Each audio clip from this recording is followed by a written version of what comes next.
We have created a world that's not sustainable. Not sustainable economically, not sustainable demographically, not sustainable ecologically. It doesn't have to go into catastrophe. It will have to change, however. Because it's clear that governments and existing institutions alone cannot do it. It is required now that there be something that awaken the will of the people. It is an unusual moment in time. Governments have finally moved. A rapprochement between East and West seems possible. The United Nations has emerged, centered to international peace and security again. Tourism has an opportunity to reinforce all that is best in the quest of humankind. Tourism can be the first peace industry. It has all the right constituent parts to be that industry. But to be successful, it must make more than tourists of tourists.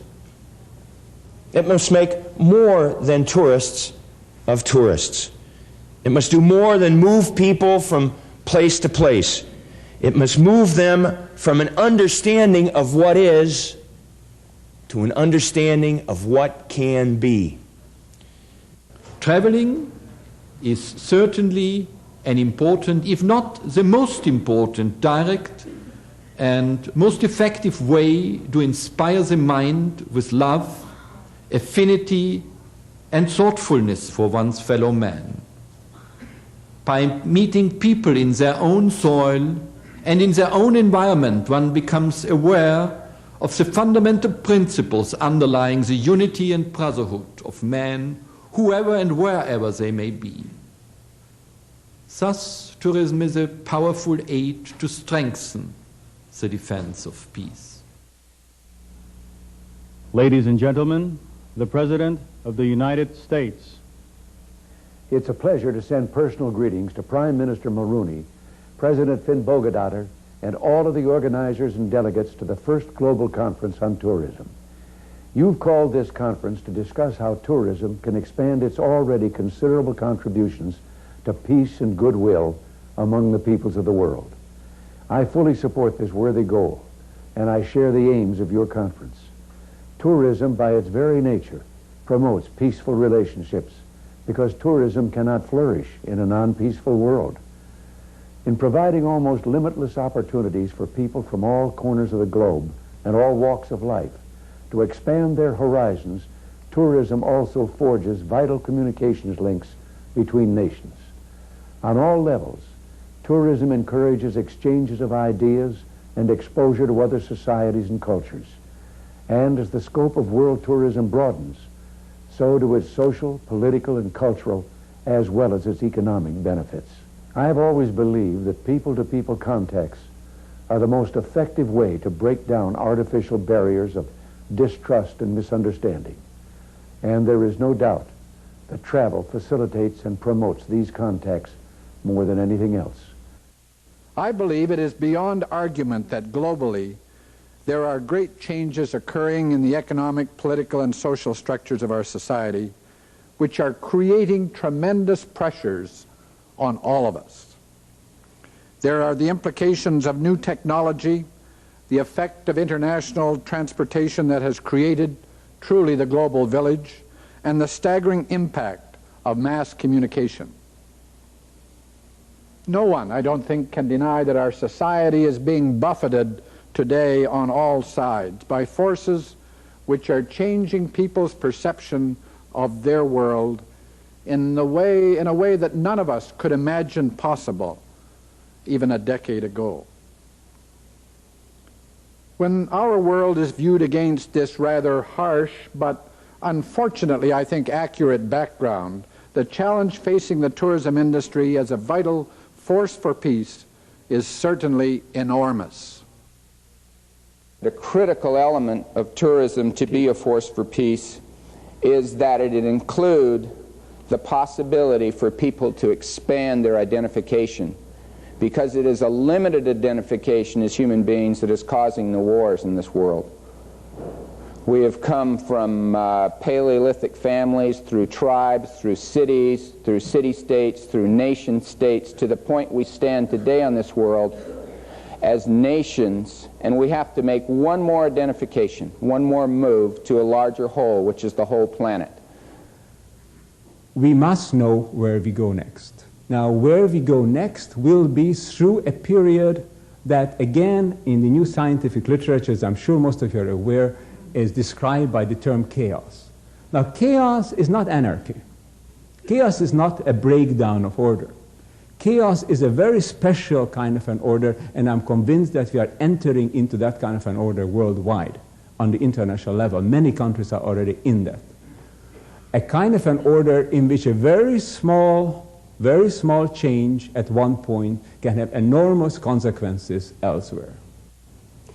And there's a phrase that Robert Fuller mentioned once, which I thought was quite interesting. He called it a psychotectonic shift. And he said, as in the earthquakes, pressure builds up on the plates, and at some point, there's a sudden shift. It's not actually sudden, it's been building up for generations, and then it shifts. Examples of psychotectonic shifts are slavery. There was one point when slavery was accepted. Something happened, and now you look back on it, slavery is totally impossible, unacceptable, intolerable. That was a shift. The attitude towards women. It is amazing to think that we were at one time, very recently, not considered equal. A psychotectonic shift. I think we are at a point of a psychotectonic shift, which is to move beyond war as a legitimate means of conflict resolution. This means that the resources needed to preserve this environment, to meet the basic needs of all people, and to begin the true work of the human species are becoming available to us in our generation. If we can pass through this crisis of birth without an accident of destruction or an environmental collapse. And I very much agree with Lou that people have been shocked by the dangers, but not equally attracted by the possibilities. The ultimate tourist, I would suggest, is the Peace Corps volunteer. Because I think that the characteristics we want to encourage in the tourist of the future are mutual respect, a desire for learning, and a commitment to beneficial development. Peace Corps volunteers have an opportunity to really see a distant land, to learn its language, to gain a respect for its culture, hopefully to make a difference in the quality of life for the people they work side by side with. But frankly, there is a sense of being a tourist for every Peace Corps volunteer, a desire to learn something that will enhance their own understanding of the world in an important way. And every volunteer I've talked to says that no matter how much he or she has given in their work, they've gotten more out of their experience in return. Thus, like all tourists, Peace Corps volunteers bring home a lot more than he or she took on the visit in the first place. It is absolutely necessary that we travel and meet one another, the nations of the world. And I appreciated very much when you mentioned it, that it is a part of maintaining cultures, maintaining languages, maintaining creativity in the world, because everyone takes pride in showing his or her own precious things. You can come to a very tiny small thing that every single person that I have met here in Vancouver these days have said, it's a pity how bad the weather is. I have come here to meet people and not to experience some weather. But this is actually a perfect example of what tourism is about. Everybody here in Vancouver, in these beautiful settings, want to show their beautiful city in the most marvelous atmosphere, which is sunshine and a view to the mountains. So this explains why we should have tourism. Because they want me to understand how their city is actually when it is at its best.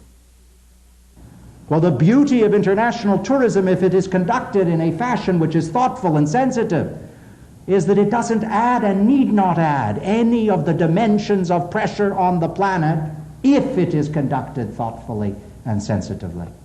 And all